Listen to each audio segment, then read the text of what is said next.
What's up, guys? This is the week of wrestling. This is your bonus edition where we just have one topic. We're not doing multiple topics. We have one major topic that we're going to talk about. I'm your host, Hunter Chambliss, and I'm joined by my co-host, Ryan Payne. How's it going, man?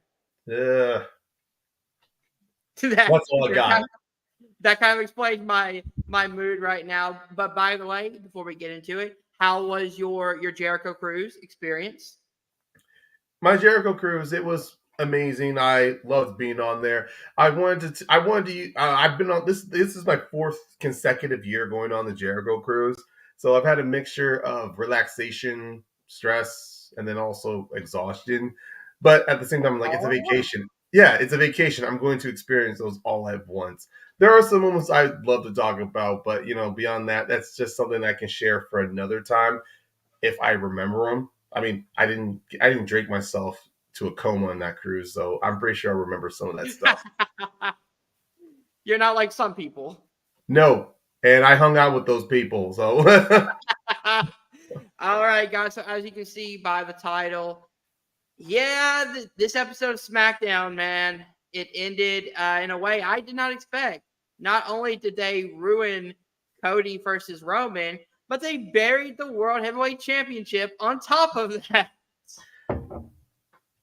I'm a bit of an opposite when it comes with the world heavyweight title, but I do believe that they did mess up with Cody versus Roman. But you know what?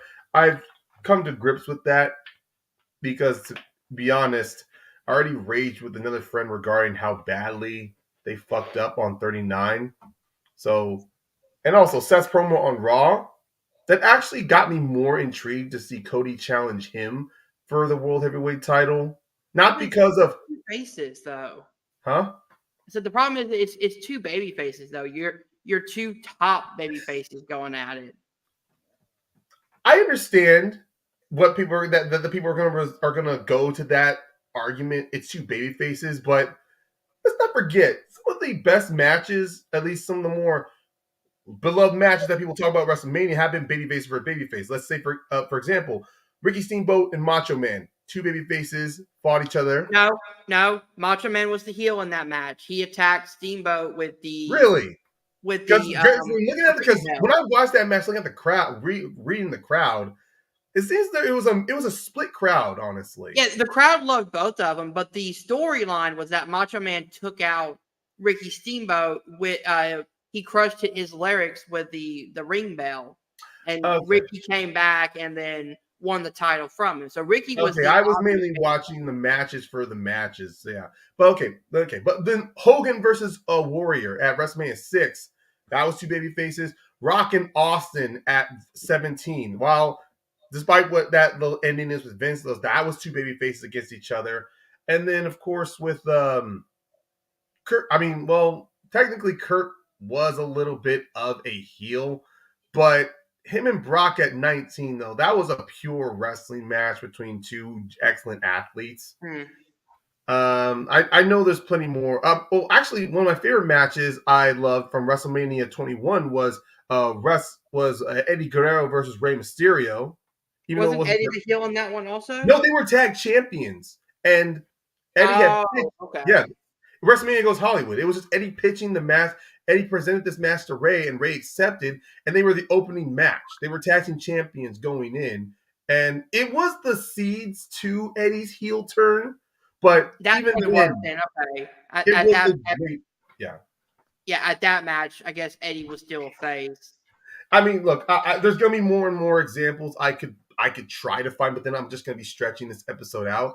I Yeah. understand people's reservations regardless. Yeah, two baby faces first against each other, but to be honest, I kind of like it. To me, that it feels more suited towards Cody's story coming back to WWE. Sure, it's not the WWE title, which has been presented as the top title. Here's the problem, though. They merged those belts. Roman has had a dominant hold on them. If they did not split the belts, then there would be an argument, why is Cody not challenging Roman? But then But also, oh, no, I'm sorry. Go ahead. Go ahead.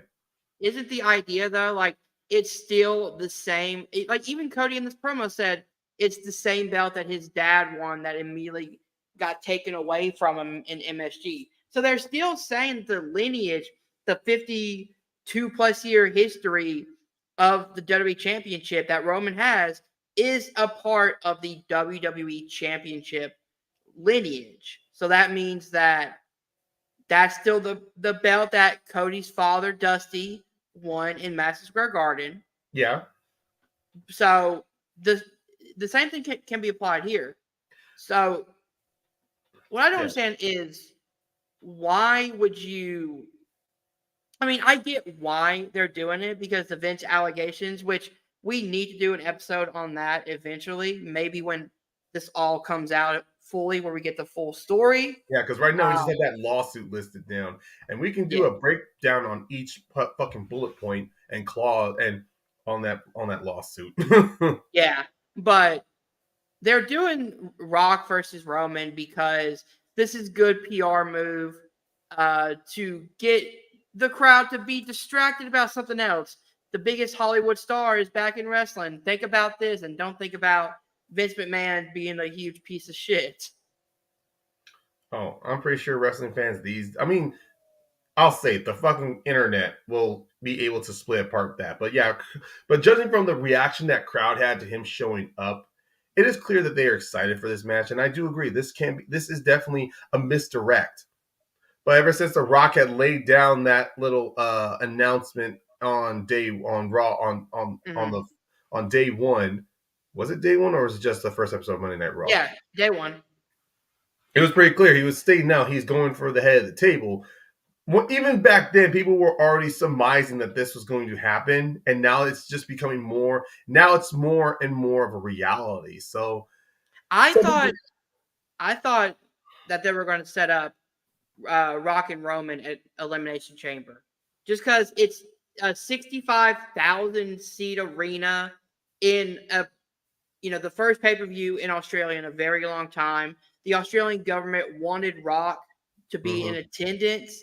Like that would have been, and they're not like WWE is not as stingy as they were with their main event scenes as they were in past years. So Yeah, Rock versus Roman could have easily main evented Chamber and then have Cody come out after the Chamber and challenge Roman. I think. Would you bring that up? This regarding this episode of SmackDown also brings up a weird thing.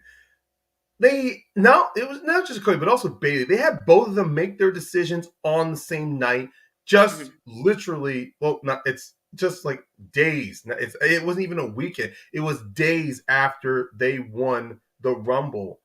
Now I get it. I mean, they want to start cooking with storylines to build towards WrestleMania, but the funniest thing was when Bailey won a day later, actually, when I came back from my cruise, when I got viable internet, when I got good signals, I saw at least a couple of memes of people just doing the Batista thumbs up, thumbs down. I That was saw just that. Bailey's face. Yeah. I thought, okay, that's good. They can build this out, they can stretch it out and really create some tension there. Not to take away from the moment that Bailey had. I liked that promo she did, honestly. It I was a have to great watch that promo. you should watch that promo. It's good. I won't spoil anything from you, but it's clear By the that way, I called it. I called all of this on our Royal Rumble predictions video. I was Our last 100% video. behind Bailey. And honestly, when Liv showed up at number 30, I'm like, see, there's another wrench in there. That could have been something else there. And the fact that she was the final four, that was also something too. So Liv really What we could have need to been. do is our next episode, we need to talk about the Rumble as a whole because I think it was a pretty decent Rumble. Yeah, we could. Although the crowd there, that was they were just shit. Again, which we're getting off topic again, but Yeah, we are. I'll sway back in a minute. A lot of people said that because it's an open arena, sound travels up. It didn't process a lot on TV because I watched like live videos of like people who were there live, like BDE and things like that, where they do their live Yeah, the reactions. their vlogs. Yeah, and it sounded crazy loud in there. Okay. So I'm pretty sure it was an audio issue, just with it being in an open arena like it was. Okay. No, okay, then we will talk about the Rumble another time. But I will just say regarding this SmackDown episode, the fact that Cody and Bailey made their decision so quickly, it cut away so much time they could have done building up for the anticipation. Really create a story where Bailey's interacting with Damage Control, and maybe you can have those moments where She Io is doesn't trust talking him. with, huh? Like the one thing, I'm sorry to interrupt you, but the one thing I would have done is because I heard that Bailey speaks Japanese to Io, which is awesome She does. in this promo. How cool would it be if like Io doesn't realize like how fluent Bailey is in Japanese, if she really is as fluent as she thinks she is? Well, she does say something to Io in Japanese in her promo, and that is good. But it would have been better in storylines where they could have been building that up because it's still a great moment that shows Bailey's intelligence. You just have to watch the promo. But even then, Bailey really does a good job of getting the crowd on her side. They're 100% behind her. It was just kind of like on Raw, she's talking, she's hyping up, saying she's going to challenge Rhea. Then, of course, on Raw, Nia attacks Rhea and then corners Bailey to cower. She's, oh, I'm going to make my decision on SmackDown. It To me, the moment should have been focused more on trying. I'm sorry. Okay, what I'm trying to say is that regarding this little promo, I would prefer them to maybe do it down the road in the month, maybe somewhere on the build up to Elimination Chamber. Mm-hmm. Actually, since Nick Aldis could have established a number one contenders match for Elimination Chamber because Bailey has decided not because Bailey's going to hold out making her decision, Yeah, and there you can have Nick Aldis and Adam Pearce really try to sway scout Bailey, what. sway her one way or the other. Yes, sway. They try to sway Bailey into trying to challenge either champion. Mm-hmm. But the moment happened. Bailey's challenging Io. It's going to happen. I look forward to the build there. Now let's get to Cody. Let's get to Cody. I do it.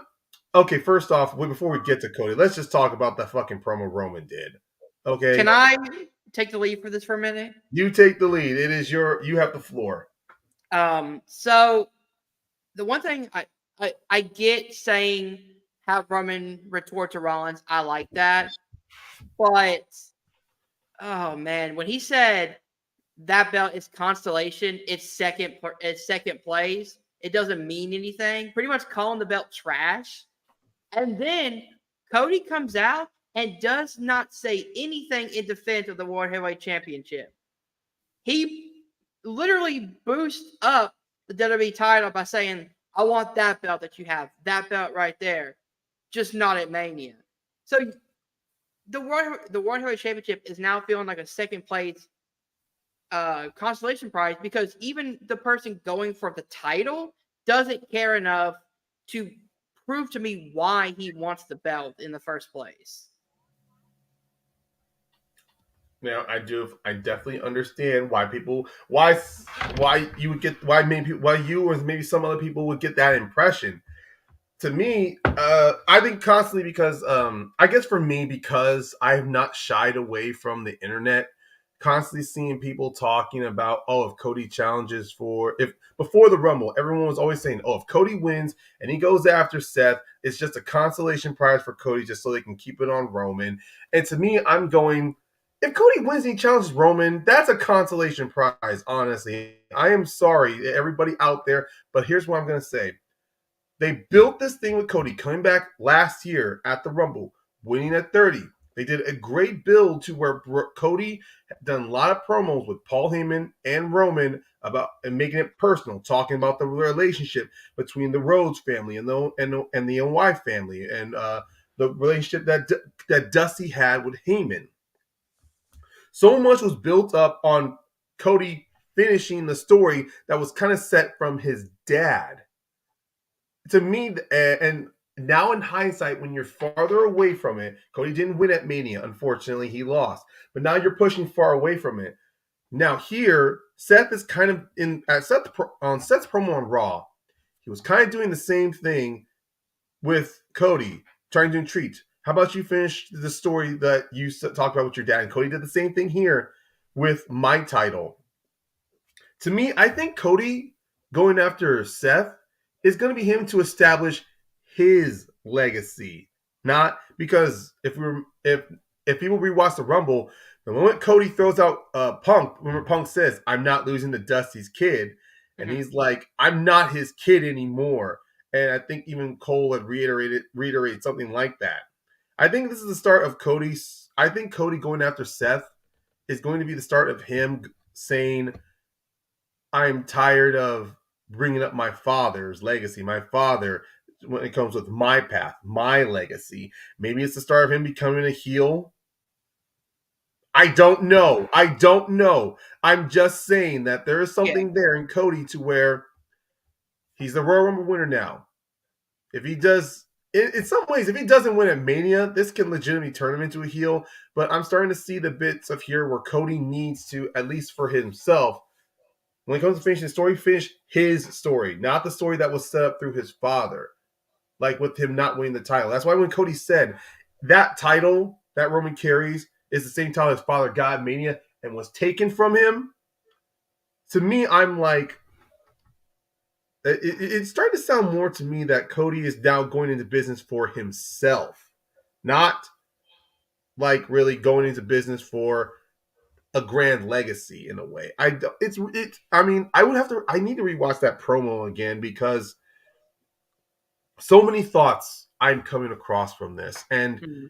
yes, Roman's shooting down the title and shooting down Seth. Oh, he had it for 3 months and then hurt his back. Well, yeah, he'd been defending it for weeks. Of course, he's gonna get Which is hurt. it's kind of funny that like Roman never brought up the fact that like he was like everyone who challenged for that title I beat except the champion himself who I cannot beat at all. Exactly. He did not beat Seth. He won by disqualification. And he wants to call Yeah. that belt a second place title. To me, that belt has been on TV more. That belt has been defended on more pay per views than his title. Sure, he may have had big storylines with the Bloodline feud, with the Bloodline split, with him challenging Jay at SummerSlam, and then him going for LA Knight. But guess what? You know how all those things ended? They ended the same way with Same Roman match. cheating to win. Seth, on the other hand, his matches were all about overcoming odds, him using his cunning, his agility, and his quickness to win. Even the storyline with Shinsuke, where they set up the fact that he's targeting Seth's back. Guess Mhm. what? Seth wins in the end anyway. And then with the Judgment Day, then with Drew McIntyre turning heel, everything there was where Seth was there front and center. And to me, I'm like, there's more here for Cody to take the title because Cody has been on Raw. That's the one thing I hated. The fact that in the brand split, Cody is drafted Raw, Roman stays on SmackDown. If Cody had Yeah. been on SmackDown, maybe fought Roman a couple times to challenge for the title, and then ended to where he can no longer challenge the WWE Championship, then him winning the Rumble would have made more sense for him to Yeah. challenge Roman. But that didn't happen. They did not go that route. They kept him on Yeah. Raw, separate from Roman, where everyone's going. Cody's going to win the Rumble again, challenge Roman at Mania, but then Punk comes back, and that throws a whole wrench into everything. But now Punk's hurt and he's injured, so But even then, there was still an option to me where I thought, okay, Cody might still challenge Roman, who will challenge Seth, and to me, Drew McIntyre felt like the better choice. Wait, I'm proning off again, but I'm gonna tie this back in. Even then, if people still wanted to see Cody versus Roman after he won the Rumble, there's still going to be that straight path. He holds off on his decision a little bit, wants to survey his options. In the meantime, now that Punk is hurt, Drew builds himself up. He wants to get that crowd, that live wrestling for a championship in front of a live audience that he was robbed of at WrestleMania Mhm. 36. Maybe him threatening Cody a little bit, or maybe him trying to talk sense to Cody to where, look, Cody, you had your time in front of the audience. Let me have my time. Because even though Drew's a bit of a heel, he still dangles a little bit to where I think he's a bit of a tweener, honestly. I don't know. Like now, Drew to me is a full fledged heel. After that attack on Punk, yes, he is a full-fledged heel personally. But during that time, before Punk came back, he had some legitimate good reasons for not being on the side of guys like Sami Zayn and Seth Rollins because of his personal issues that the reason why Jay was there on Raw. He had Yeah. legitimate reasons. Even when he attacked Seth, he still had a good reason as well because Seth gave Jay an opportunity and Drew did not like that.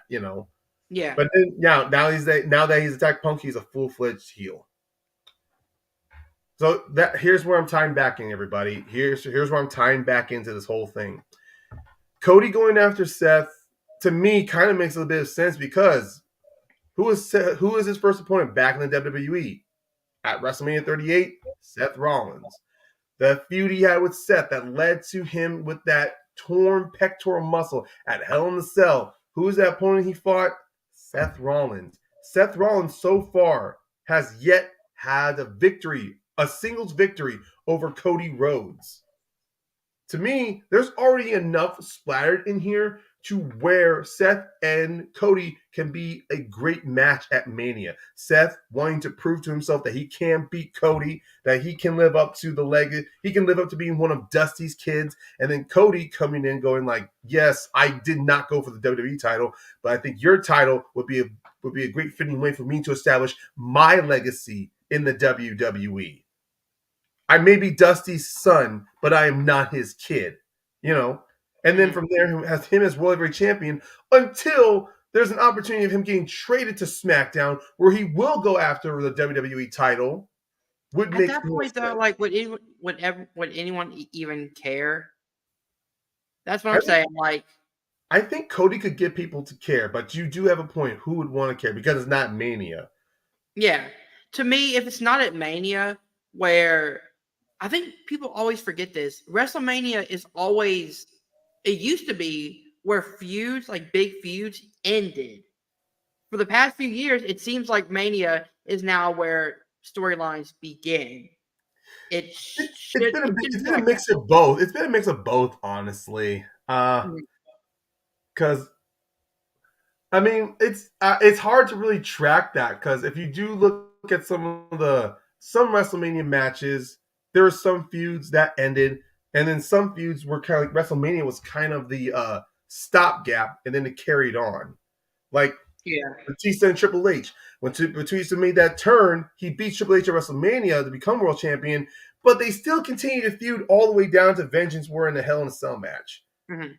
And then you have the Undertaker's him getting challenged. Randy Orton challenges him at WrestleMania. He loses, but then that bleeds into Randy Orton getting traded to SmackDown, where the whole thing continues. Yeah. Um, Even Shawn Michaels challenging WrestleMania. Shawn Michaels and Triple H both challenging Taker at Mania. Sure, it's not Mhm. a storyline build, but it's more of a personal feud.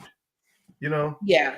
I understand Right. what you mean. I think WrestleMania should be an eclipse of where a feud should end.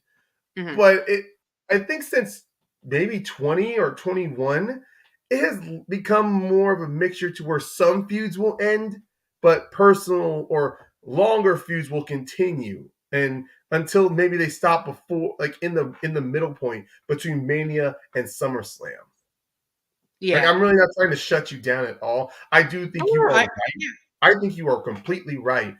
But the storylining and everything that WWE has done, even the WrestleMania moments they choose to replay over and over again, or in their top 30 lists, it became more to where that really didn't end itself at Mania. It felt like it just kept going. Mhm. So to counteract some of the points you're saying, I Okay. definitely get the storyline aspects of it. And if they go that route, fine. But you can't have Cody start this feud with Roman back at 39 and have him bring up Dusty and have him bring up the fact that he's doing this because his dad, that was a belt that slipped right through Dusty's hands.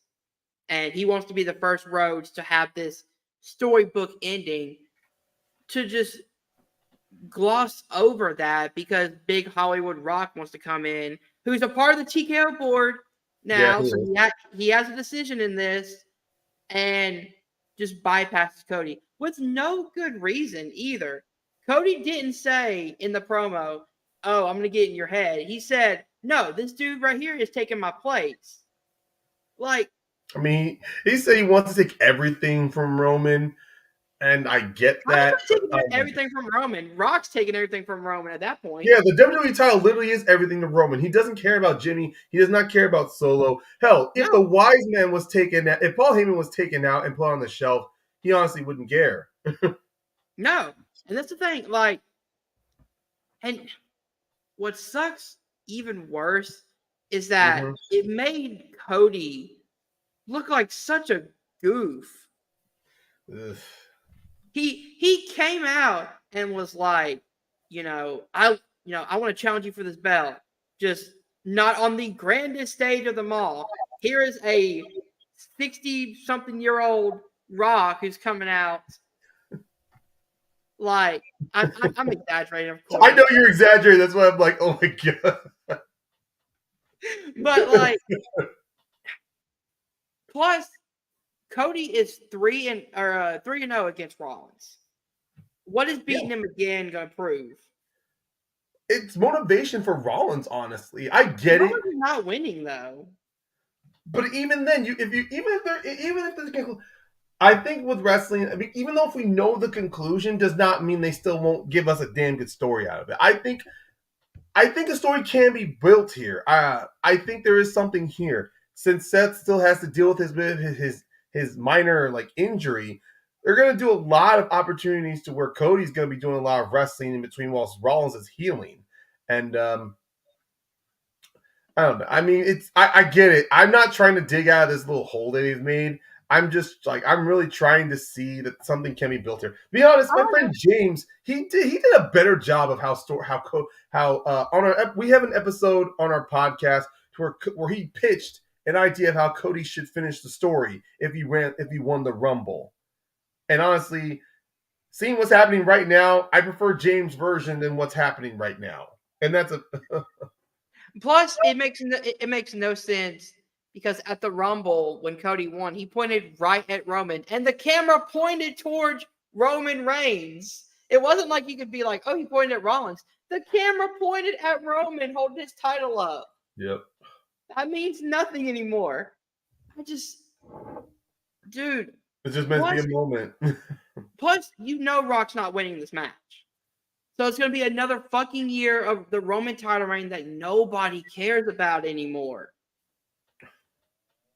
And it's really he literally has come full circle. Roman started off being unfortunately pushed down our throats. Yep. We hated. Comes back as a heel, where Is everyone loved. is.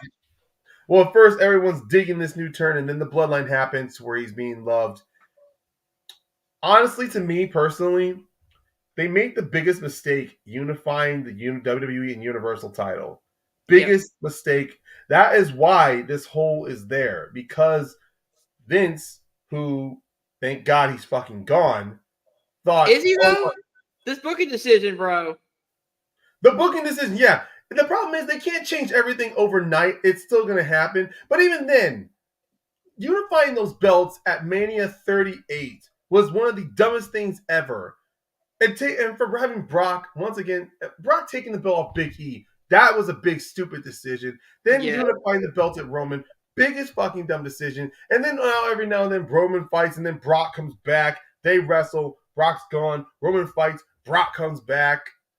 Like, after 38, I will say, rest from 38 to 39, that was when Roman's reign was actually very focused on, because he was having challenger after challenger step up. Hell, one of the rarest times where when John Cena returned, we got one of the biggest fucking reactions to where the John Cena sucks chance died away because he was going against Roman. When Brock comes back, once again, everyone's loving it. Drew McIntyre, big fucking pull. Even when Sheamus, not Sheamus, yeah, Drew McIntyre. Oh, I think Sheamus did challenge for the championship. You know what? I'm not going to waste more time. All I'm just going to say from 38 to 39 was when Roman actually was on top, loved by everyone. The Bloodline storyline, his championships, Sami Zayn involved in the match, the honorary Uso. All of that really should have came at the end at 39, but Vince fucking McMahon that thought, oh, I actually want Roman to have a long reign to solidify him as a modern champion. That whole fucking year solidified him as a great modern champion. Mm-hmm. But nope, kept it on him just so what? Roman can beat a fucking record that Vince had put on a different wrestler at another time? No, that's the problem with modern audiences these days. You can't convince people to get invested in long title reigns anymore. I mean, and really, we shouldn't though. Like, I don't think someone should have a 3-year plus title reign. Hmm. Just in general. Like, I'm good with a year max. Give me 6 months to a year of great storytelling. That gives you a year to come up with great storylines, multiple defenses. That's a good title reign. Someone does not need a 3+ year title reign. Yeah. I mean, one thing with Roman though, he had to deal with. I mean, one thing with Roman's reign was the stupid pandemic to where it was ridiculous. Although 37, they started getting crowds back in, but Yeah. even then, 38 to 39 was pretty much the year that solidified Roman's reign as a champion. Mm-hmm. And then 39, we talked earlier. His only title defenses was against Jey Uso, LA Knight, and the 4-way that just happened at the Rumble. So, Good. yeah, he had 2 title defenses in 3 in 2023. Well, the Royal Rumble that's 2024. Was there a third defense in 20? Oh no, yeah, Cody. Yeah, Cody. Yeah, Cody, Cody, Jay, Jay, and LA Knight. Knight. It's almost like a 3-month span, except Crown Jewel was in November. Yeah. So what I don't also understand is this makes Cody look so stupid because instead of being like, It I'm hurts gonna his work, stock. It does hurt his stock. no, but like instead of being like, okay, I know what you're gonna do. You're gonna have Solo. You're gonna have Jimmy. I'm gonna have someone as my enforcer.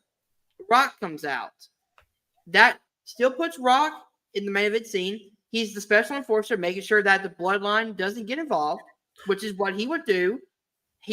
Maybe he cost Reigns the title at Mania, and then that gives even more ammunition for Rock versus Roman at SummerSlam. Hmm. It's Yeah. so simple. Rock and Roman does not need the belts. A lot of people were saying that too when they thought it was going to be Rock and Roman at 39. Yeah, but I'm saying like the head of the table title, make it tribal combat. Have it be like a street fight. Do something. They didn't even fun. fucking establish what tribal combat was with Jay. I doubt they're going to be able to establish that with The Rock. That's fair. That's fair. But and also for Seth, you could do Seth and Gunther. I think having a I kind of would prefer Seth and McIntyre personally, but no, go ahead. But Gunther does make an even smarter choice because he's also been someone 600 coming up with 600 days, yeah. Intercontinental Champion, and every fight he's had, none of his opponents has looked weak. None of them was ever like treated like unpoorly the way Roman's opponents were. Kobe had a fucking banger match with him on Raw. Even the Miz had a great match against Gunther. Okay, and I was kind of amazed by that. So many people that Gunther has faced for that championship have all looked like credible threats, while Gunther remained a dominant champion. But somehow that cannot be translated with Roman, which is pissing me off. Sorry about interrupting you. No, I'm done, but go for it. But sorry, as I was gonna say, but with Gunther, the reason why I don't mind his long title reign and hate Roman's is because Gunther shows up on a semi-weekly basis. And every title defense, he's had multiple title defenses. And as you said, every one of his title defenses that Gunther has, he makes his opponents look great. And they're all different matches. He doesn't need outside help to do it, which is great. He's a heel who does it by himself. He literally waves off Kaiser and Vinci. I was gonna say Fabian Eichner, but Giovanni. He literally waves off Kaiser and Giovanni and just says, "Look, I got this. I'm the ring general for a reason." I mean, you talk about like his great. You talk about Kobe having a banger match. I mean, Miz had a great match with him. Chad Gable got brought back up to championship caliber quality against Gunther. Sheamus got one of the best babyface turns of his 100%. Career. It made the Brawling Brutes actually look good, which I was not a fan of the Brawling Brutes. Drew McIntyre had a great showing with Gunther.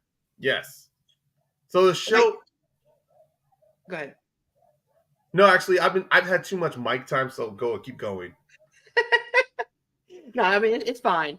But like again, everyone he is put in the ring against, he makes he levels up his Hmm. competition because people feel like they have to match his intensity. Good. No, no, I'm agreeing with you, and also with and also the fact with some of the different parries and different matchups, he even approaches them differently. Like you wanted to talk about his pairing with the Miz. He treated the Miz as if he was someone below him, beneath him, and the Miz had to rise up. With Gable, it took Gable giving Gunther one of his first losses, which was by countout, but still it was something where Gunther had to take him seriously. Where like, okay, you're getting the championship win, you're getting a title shot, but I'm gonna beat you in front of your family. That's how that raised the stakes there. And then Yeah. with Sheamus and McIntyre, when they fight each other at Mania, it was where Gunther was like, yeah, I'm fighting the two of you, but then don't forget, one of you is going to walk out as champion. So literally all Gunther had to do was find the right opportunity to capitalize on when McIntyre and Sheamus would turn on each other and then and to take the win, which he did. And that was one of the better matches. That's the only good match of night 2 of 39, honestly. I agree 100%. But if you do Rollins and Gunther, the story you could tell is built into the match itself. Have Gunther, who is a technician, who is very cerebral, have him target Rollins' back. Or his leg, Have all of Gunther's offense be based on getting that power bomb off. If he can get that power bomb off on Rollins, that will hurt him.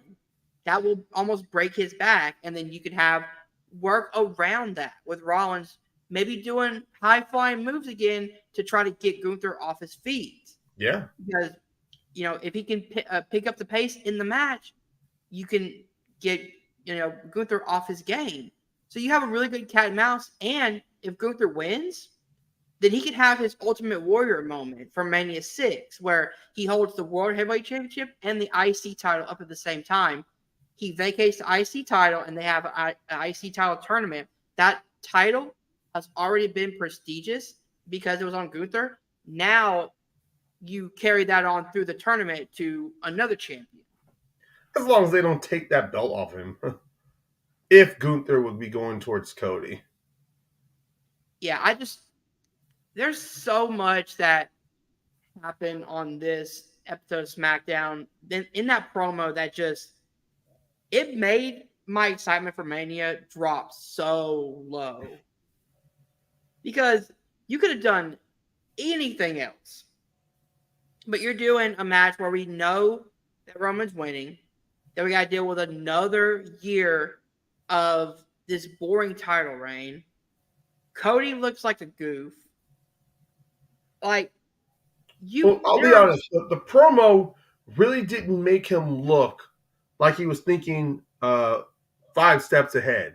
It was mm-mm. pretty much just, yeah, I'm going to take that belt from you, just not at Mania. That line itself was like, oh, it's supposed to shock, but I'm like, well, it did shock people, but it just kind of, what the hell does that mean? Yeah.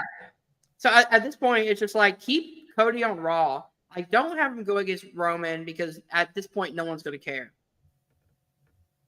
Like Well, I'm not going to care. Like it happened to SummerSlam. They're not going to have Cody win at SummerSlam because they're going to try to have Roman beat Hogan's reign, which will be sometime in September.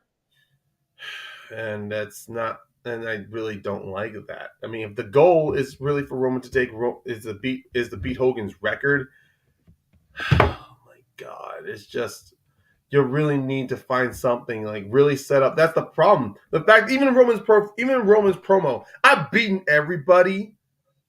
It's literally like who the hell are you going to pick? Yep. Like you really need to set this. You need to set the tables against Roman. That's gonna force him. I mean, for Christ's sake, the one thing Nick Aldis should do as the general manager is to really not force him, but put Roman in situations to where he has to defend that belt. Hell, reintroduce the 30 days. If you don't defend this belt within 30 days, you're Yeah. stripped of it. I don't like. It doesn't matter about this world record setting reign. we're now like really introduced this rule called the I'm not gonna say the champion's prerogative because technically it's kind of a The champion's disadvantage. it's paradoxical because the whole point of prerogative in a way like the meaning of prerogative is that it's within pretty much your own personal choice. It's my drive, it's my thing. Call it the champions clause or just call it the champion's curse. Yes, maybe. Something that will work to where it forces Roman to be on television and defend his belt. He doesn't need to have banger matches, although I would want him to. But Roman should be in a situation to where he's defending his title. So then if he does get closer to breaking Hogan's reign, he can cut a promo on TV and go, y'all were talking that I'm not here every day defending this title. And it took the administration, it took them to force me to be here, and look what happened. I went in God mode and dominated. Really show, here you go. Now you have a reason to say he beat Hogan's record. Yep. And please stop having the same Roman ending match. Because we watch a Roman match, we're like, okay, yeah, here comes Solo, here comes Jimmy, up spear, and it's over. That's literally been all of Roman's title defenses last year, in a row. And it's just, at this point, man, Nick Aldis should be smart enough to be like, okay, Roman, you want to play these games? Guess what? If anybody, on the SmackDown roster or on the Raw roster gets involved, you lose that belt. That belt will be stripped. I don't care if it's at Mania. I don't care if it's at a random pay-per-view. Anybody gets involved, you lose the belt. Yeah, so, because that would make him a smart GM. That would. I mean, especially how Nick Aldis has been able to really counter everything that Roman and Paul Heyman have thrown at him. It should be the champion's precedent. That's what it should be called after Mania. Once they get through this Mania storyline, Nick Aldis should start stepping up and go, Roman, if you are intent on saying this world record reign, you're going to defend that title whether you like it or not. Yeah. All right, so one more question before we wrap up. What would you think of a triple threat match? Roman, Cody, and Rock at Mania. I'm not going to hate it. I mean, at least we still have Cody challenging. It's just, I mean, obviously people are going to be split. There could be some fans that want The Rock to win, some fans that want Roman to continue with his record, and then there's the people out there that's going to say, let Cody finish this story. Yeah. And it would have the 20 had a triple threat, 30 had a triple threat, 40 could have a triple threat. Oh, that's right. Yeah. That's really good. I do like that. Yeah. Big brain moves over here. Yeah. Night 2 could main event. Even 35 with the women, it was a triple threat. So yeah. Could do something we could do that. And if they don't want to go that route, which I doubt they are. 25. WrestleMania 25. I think that also had a triple threat for the world, but that was the World Heavyweight title, Cena, Big Show, and Edge. Oh. Yep. Yeah, we could actually. Honestly, the more I'm thinking about it now, I think this could be something. This could be something. Triple threat match. You know what? Give me 2 triple threat matches, main event of night 1. Give me Drew, Seth, and Sammy for the title, because Sammy and Drew have a rivalry going on. Rollins can be stuck in the middle, and then night 2, give me Rock, Cody, and Roman for the title. That way, if you do that, both titles are on equal footing because both titles are defended both in the main event and in the same match type. That's what you do. And then you have what I would do. I would have Sammy beat Drew for the title, pin Drew because it protects Rollins, and I'd have Cody win in night 2. That way, Sammy gets a title, a singles title, and Cody finally finishes the story. I just booked WrestleMania for you. I like night 2 though. Night 1 though, I kind of think it should be. I mean, if Seth really is not completely fully healed to where he can't be That's what I'm 100%, thinking. then yeah, triple threat match is a good way to go. Yeah. All right. So we talked way more than I thought we would, but I Yeah. had so much pent up anger and aggression that I just had to get it out to the people. I still don't like what they're doing. Ryan, I do see your point, though. Thank you for coming on and having a counter argument to that because I didn't really think of it in that way. And also, I'm not as heavily invested in what WWE is doing nowadays. That's fair.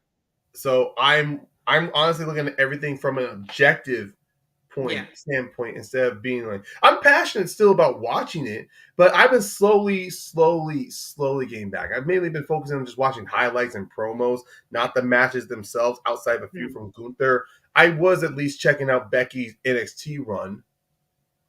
So I'm slowly getting back into watching at least WWE more regularly. I've been focusing on trying to watch other wrestling programs, honestly. Oh, here comes the AEW stands comments. Oh, they can say that. I don't give a shit. I mean, at least AEW, they've been consistent in their wrestling product. Sure, storylines have been sure the storylines don't hit, and some superstars are not always around, or some wrestlers aren't always around. But I'll take consistent wrestling that keeps me entertained and over wrestling shows that's 80% promo and skits and 20% wrestling. AEW is not balanced. It's sure as hell not balanced. But I'm going to be investing in a company that's still growing and learning over a company Mhm. that's been around for more than 50, 60 years and is treating it as if it's their first day on the job. Damn, I love it So, when Ryan has hot takes. so people can shoot at me. They can comment in this fucking. They can comment on here all they want. If you're going to defend a company that's been around for decades over a company that's just getting started, I'm sorry, but you have no fucking excuse for hating something like that. To I be mean, fair, I like both products. they do have excuses, but personally to me, it's like you have no excuse. This company's been over for this company's been around before I was fucking born. All right, this Mhm. company is here while we are alive. I want to see where this goes. I want variety in wrestling. I'm sick and Yep. tired of seeing one product on television that's just mind numbing my brain. You know, it's literally like I'm sick and I'll do the McDonald's analogy. I'm sick and tired of having McDonald's every goddamn day. Although I've stopped eating McDonald's since August, but I'm sick and tired of the whole thing of having the same thing every single time. I want variety. Maybe maybe I want AEW, which is more of like a deli that gives me my options. Maybe I'll want to watch TNA, which is kind of like a nice Chinese restaurant. I'll maybe want to watch New Japan Wrestling, which is definitely more consistent. Well, hopefully with Tanahashi involved. We'll see how President Tanahashi. exactly. Or maybe I might venture out and maybe check out AAA or CMLL with that's available on Fight TV that I can watch. You know what? Or Mhm. I can just go on YouTube and look up for indie wrestling shows. Or I can subscribe to Evil Uno's Patreon and watch his shit in mystery wrestling. Variety is out there. Yeah, he's got a I didn't Patreon where he I has his didn't know own that wrestling. Evil Uno had a Patreon. Yeah, he does, but he has his own wrestling program that he does in his home Canada. It's called Mystery Wrestling. That's awesome. See, I mean, Um, if people want to call themselves real wrestling fans, stop limiting yourself to just one thing. Actually, try. Even if you don't have the money to watch certain things that are behind the paywall, at least try to see if you can watch wrestling that exists out there. Come on, it is really not that fucking hard. I'm not trying to be condescending to anybody out there. I'm not trying to sound like I'm high and mighty. I admit I'm preferring AEW over WWE. I'm barely getting invested. I can barely watch New Japan because of the time differences. And even then with Fight TV, well, now Thriller TV, which I don't know what with Fight Thriller TV, even nowadays, some of the wrestling that's is behind the paywall itself. So it's all about how we invest our time, and I'm choosing to invest my time into trying to broaden my taste in wrestling. I'm no longer constricting myself to the value menu of WWE that was a value menu of McDonald's that is WWE. Even though many of the wrestlers I do love there, I'm a hardcore Becky fan. I'm a big fan of the New Day. I'm a big fan. I'm liking what Shawn Michaels is doing with NXT. Mhm. I'm just gonna wrap up and say I'm just gonna go out there and watch wrestling. That's I it. I'm sorry. I'm ending my ramble. that that was an epic rant, man. I agree. I want wrestling to be good. Like, and I don't care what anybody tells me. That promo on SmackDown was not good. It's not. They I had mean, so many missed opportunities. it was pretty much low hanging fruit. Honestly, it was the low hanging fruit. Yeah. How is it? How's it there are sports fans out there that can accept divisions that have 30 to 50 plus, 30 to 35 plus teams, but yet there are wrestling fans that can't accept one company, more than one company. Yeah. Like I watch everything as long as I can gain access to it. Yes. But like I'm more invested in AEW myself because they're finally bringing back the rankings, which I love that they're doing that again. Yeah. Um, I like the sports realism base that they're going back to, which is good because we have sports over there, we have entertainment with WWE, but I wish that they went a different way with this because I was getting hyped for Mania. I thought the Rumble was great, and then I was getting really hyped for Mania, and then this just plummeted my excitement for Mania. I'm still invested with Bailey and Io though. I I'm too. wondering what they'll do with Rhea. Maybe they will set up to where we see Maybe we might see another triple threat set up at Mania with Rhea, Becky, and Liv because those two I see. I did I say in have our heard that predictions rumor. that I did say in our predictions that I thought Liv also had a legitimate reason to go after Rhea, and then the fact that she showed up as number 30 definitely tells me that there could be something planned for Liv. Yeah. All I right, mean, guys. So yeah, I but think that, this rap. Yeah, I'm gonna. Ryan, before we end, where can people find you? Talk about your podcast. Yes, my other wrestling podcast that I co-host with my friends Brenton McPherson and James Shimo. It is called the Wrestling Ramblings and Rages podcast. We've mainly had it on Spotify, Apple, Google Podcast, but recently we now it's now available on Amazon Music, iHeartRadio, Overcast, Pocket Cast, and Radio Public. So Hell yeah. so if you have access to any of those formats, just type in Wrestling Ramblings and Rages. Look at under Shimo Media Network, and those and at least mainly on Spotify and Apple, our old episodes are available. But we do have some brand new ones that are out there. We did a best of 2023 and worst of 2023. I did mention earlier on, my friend James Shimo just did a bit of a pitch where he did a pitch of a storyline on how Cody should finish the story. I have I have a pitch coming up soon where I'm going to pitch how the Dark Order could have been one of the top heels in AEW. Ooh, I agree with We that. we even did our own Royal Rumble predictions episode, and we're trying to be more consistent on getting new episodes out because because last year life got in the way, so we barely were able to record. Yeah. Is anything else you want to promote? That's all I got to promote right now. All right, guys. Sorry this went longer than expected. This has been your bonus edition. Believe it or not, yes, this is only the bonus. Week of wrestling. Thank you for joining us. We'll see you guys soon. Peace.